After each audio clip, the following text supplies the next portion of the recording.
There's a test you can run on any relationship in your life, and it takes about 3 seconds.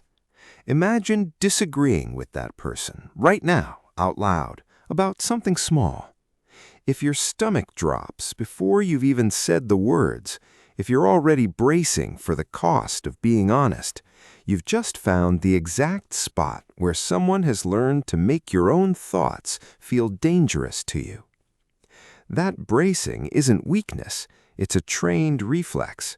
And reflexes that were trained can be untrained, but only once you understand what exactly trained them. Here's the part almost nobody explains clearly. Manipulation has no power source of its own. It can't generate force the way a thread does or a fist does. It can only borrow force from your need to be understood, your fear of conflict, your trust in your own memory. Take any one of those away, and the person standing in front of you, still talking, still pushing, is suddenly just a person talking. Confident maybe, loud maybe, but with nothing behind it anymore. Hold on to that, because it's the entire video compressed into one sentence. A manipulator without your reaction is just a person talking. Almost 2,000 years ago, a handful of people figured out how to stop supplying that reaction, not through confrontation, but with 6 specific, repeatable shifts in attention. An emperor who needed to stay clear-headed, surrounded by people whose entire strategy depended on him being reactive.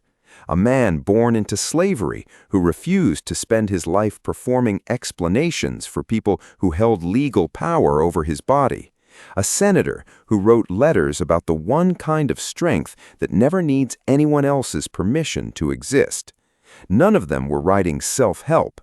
They were documenting defenses against the same parasite, independently, centuries apart, and arriving at strikingly similar answers. We'll go through all 6, but first, the trap itself needs naming, because without it, 6 responses just sound like nice ideas instead of what they actually are, a way of cutting off fuel to something that's currently feeding on you. Picture the shape of it. Someone twists your words until you're the villain in a story where you were the one who got hurt. Someone goes cold the moment you stop agreeing and warm again the moment you do. Someone accuses you of the exact thing they just did with enough certainty that you stop and actually wonder if maybe they're right. And the part almost nobody says out loud, you walk away from this not furious, but confused, replaying it, wondering if you were too sensitive, too much, too dramatic. That confusion is not incidental, it's the product. Manipulation isn't designed to be obvious. Obvious manipulation doesn't work. It's designed to feel like your fault, because the instant it feels like your fault, they don't need to do anything else. You finish the job for them. One paradox is worth carrying through everything that follows. The calmer you stay, the less fuel they have. The more reactive you get, the more power you hand over. The 6 responses below are 6 different ways of working that single lever. 1. The pause. Manipulation runs on speed, a sudden accusation, a guilt trip dropped the moment you're tired or distracted or already late. Speed isn't incidental to the tactic. Speed is the tactic, because speed makes you react before you think. Marcus Aurelius, ruling an empire full of people with every incentive to provoke him into bad decisions, wrote himself a private reminder that still cuts through this cleanly. You have power over your mind, not outside events. Realize this, and you will find strength. Not power over what they say, power over the half-second between hearing it and answering it. So, pause. Silently count to 5 the next time something lands wrong. Watch what happens in that gap. The person who needed your immediate reaction usually fills the silence themselves, revealing more of what they actually wanted than they meant to. This isn't passivity, it's reclaiming the one variable the tactic depends on most, your speed. The pause buys you time, though. It doesn't protect what comes next, and what comes next is where good intentions usually walk people right back into the trap. 2. Say it once, then stop. Once you've paused, the instinct is to explain, carefully, clearly. Surely if you just phrase it right this time, they'll finally understand.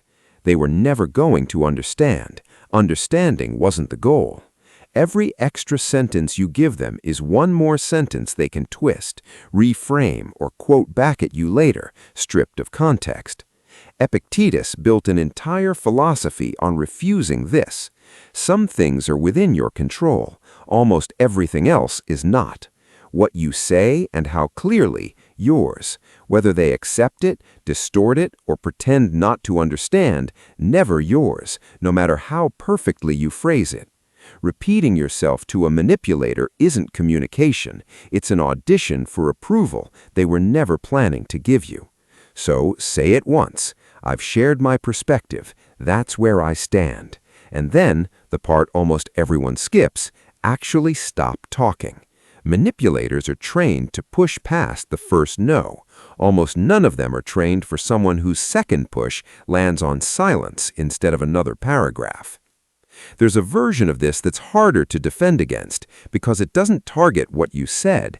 It targets whether what you remember even happened. 3. Refuse the reality they're offering. This is the one that deals directly with gaslighting, someone insisting your memory, your feelings, your version of events is wrong, not because they have evidence, but because your version is inconvenient for them. The instinct is to defend the memory with more detail. No, I remember exactly what you said. It was right after dinner. You were standing by the... And the moment you do that, you've stepped fully onto their field, on their terms, where the real goal was never truth. It was exhaustion. Seneca, writing to his friend Lucilius about the kind of inner steadiness that needs no outside permission, put it this way: "He who has begun to be wise is already mighty." His point wasn't cleverness, it was that your own grip on what's real doesn't require an audience to ratify it, least of all an audience with a vested interest in you doubting yourself. So instead of relitigating facts, I know what I experienced. We don't have to agree on it for me to trust myself. Then disengage from the debate entirely. Not avoiding the conversation, but refusing a game where debating you was always the actual tactic. Not every manipulator works this directly, though. Some of the most effective ones never raise their voice and never argue with your memory at all. And it's worth knowing this shape exists before assuming your situation only ever looks like the louder version. 4. Detach from the need for their approval. Some manipulators withdraw instead of attacking. Warmth one day, sudden cold distance the next. Praise, then silence, then praise again, just enough to keep you chasing the version of them that felt good, the way you'd chase a slot machine that paid out exactly once. This tactic runs on a single fuel source, your need for their approval to feel okay about yourself. Marcus Aurelius again in a line that sounds almost rude until you sit with it. Waste no more time arguing about what a good man should be. Be one.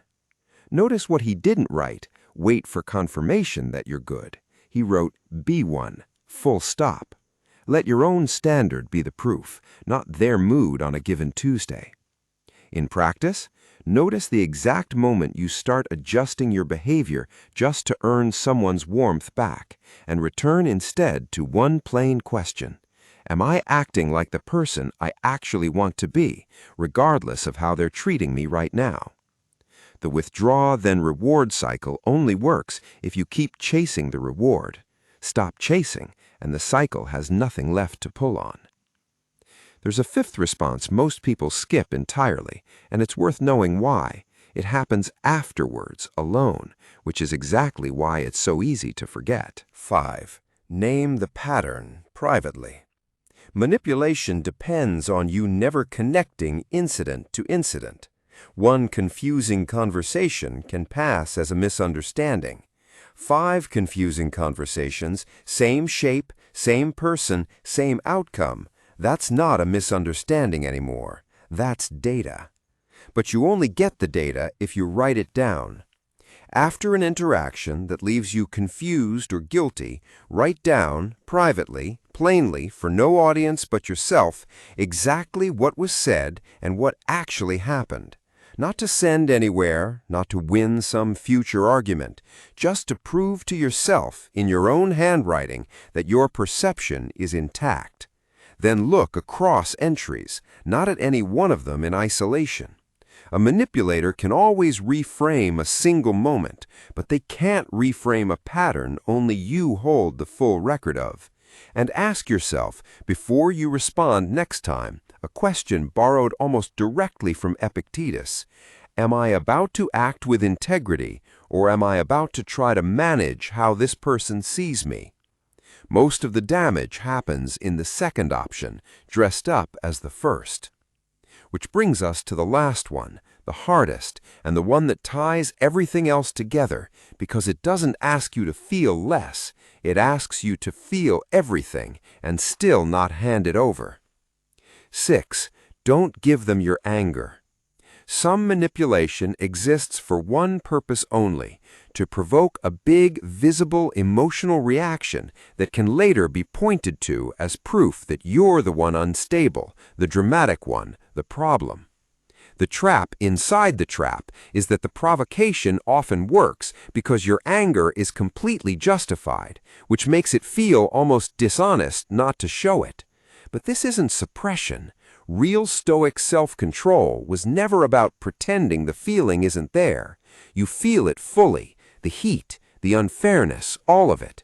You just don't hand it over as a weapon they can point back at in 30 seconds. Marcus Aurelius, in one of the most repeated Stoic lines ever written, how much trouble he avoids who does not look to see what his neighbor says or does. The provocation already happened. You can't undo it. But the next 30 seconds, whether you escalate, whether you hand them exactly the reaction they were fishing for, that's still entirely yours to decide. Feel it fully. Breathe through it. Respond from what you value, not from what just got thrown at you. Often this looks almost boringly calm, in a moment engineered to make you anything but calm, and that calm is precisely what removes their leverage. So here's the full answer to where we started. Why does a manipulator lose all their power the moment a Stoic response enters the room? Because manipulation was never power to begin with. It was always a borrowed engine, and the parts it borrows are specific. The rushed reaction it needed from your pause, the repeated explanation it needed from your silence, the debated memory it needed from your certainty, the chaste approval it needed from your detachment, the forgotten pattern it needed from your written record, the handed-over anger it needed from your restraint. Remove one part, and the engine sputters. Remove several consistently, and there's nothing left running it at all. This doesn't mean going cold, or treating everyone around you like a suspect, or stopping trust in people who've actually earned it. It means quietly recognizing which of these 6 the next manipulative moment is trying to borrow from you, and simply declining to lend it. If any part of this landed because you've spent more time than you wanted to, feeling confused after a conversation that should have been simple, that was never naivety. That was always the design. Today's just the day you start noticing it in real time.